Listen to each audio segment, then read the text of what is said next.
What's up, everyone? Welcome back to another review. This time we're taking a look at Black Friday, starring Boris Karloff and Bela Lugosi. Let's waste no time. Let's get right into it. The overall story of Black Friday is this. Boris Karloff plays a world-renowned doctor who has to perform brain surgery on his friend after he's nearly killed in a hit-and-run accident. It just so happens that the brain that the good doctor is going to use happens to be from a gangster who was also involved in said accident that also involved the professor friend. So pretty much this movie and pretty much the Kingsley character starts to develop a dual personality where he goes from being the mild-mannered professor to this rugged, vicious gangster named Red Cannon. Pretty much, this movie is a gangster horror film that takes a lot of inspiration from Dr. Jekyll and Mr. Hyde. That's the overall story of Black Friday. It is a gangster version of Dr. Jekyll and Mr. Hyde. So how does this movie stand up in my opinion? It's okay. I thought Black Friday was alright. This movie is not as good as, let's say, The Raven or Black Cat.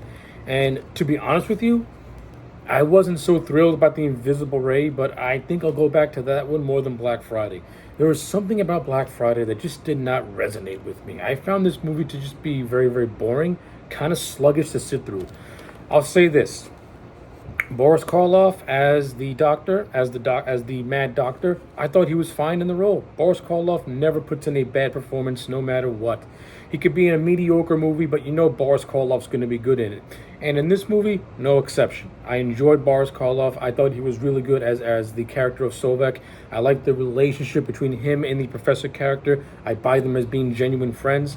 I also buy the fact that he did everything he could to try and save his friend's life by implanting the brain of a gangster.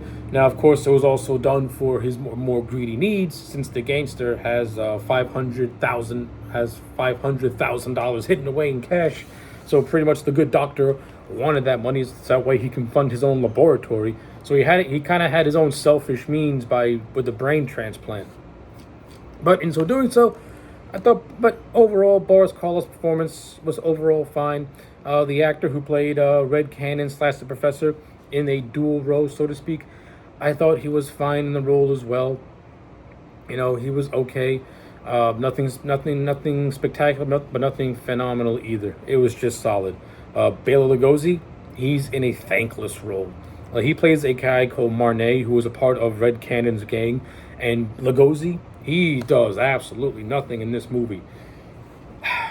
I kind of agree with a lot of critics that this movie should have had a lot of role reversals. The actor who played Red Cannon, I think his name was Ridges, he should have been the Lugosi character, while Karloff should have been the professor and Lugosi should have been the scientist.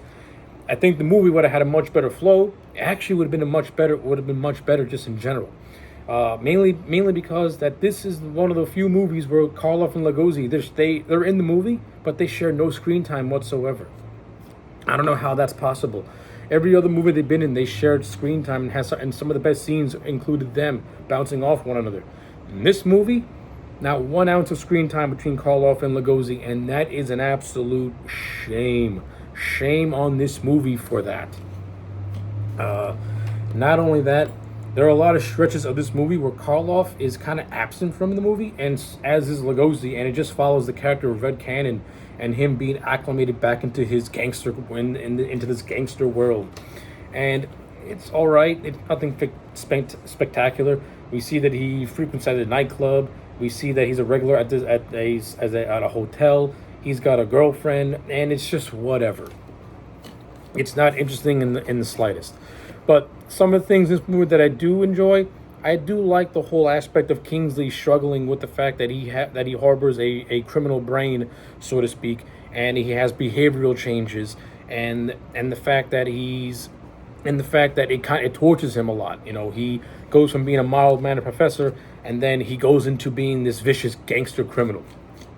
No, I like that aspect of the movie is okay, and the entire movie being told in the flashback, I also thought was pretty good as well. You know, Boris Karloff pretty much explains the entire movie in the flashback as he's pretty much being put to jail, because when you get to the end of the movie, he's pretty much in jail because not only because of the of what he did with the surgery, but because he gunned down Red Cannon, who was embodied. Of course, when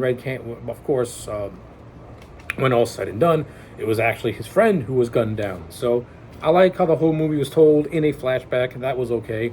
Uh, yeah, I don't really have a whole lot to say about Black Friday. This movie didn't really do anything for me. It's just okay. It's not a bad movie. It's not a fantastic movie. But it's just a solid movie, I guess. You know, I like it on the same par as The Invisible Ray, and I wasn't too fond of that movie either. They're both equal in my opinion, though I think The Invisible Ray has a little bit more going for it. Well, Black Friday just it's just a ripoff of Dr. Jekyll and Mr. Hyde, throw in a little bit of horror element in there with the whole personality switch, but it's mostly just a gangster movie when you look at it. So yeah, that's pretty much all I got to say on Black Friday. You know, it's just there, and the whole thing of the, I don't know. I got nothing else. I got nothing. This movie was all right. It's just all right. 5 out of 10 for Black Friday. Those are my thoughts. Let me know yours in the comment sections down below. Like the video and subscribe, and I'll check you back next time for more.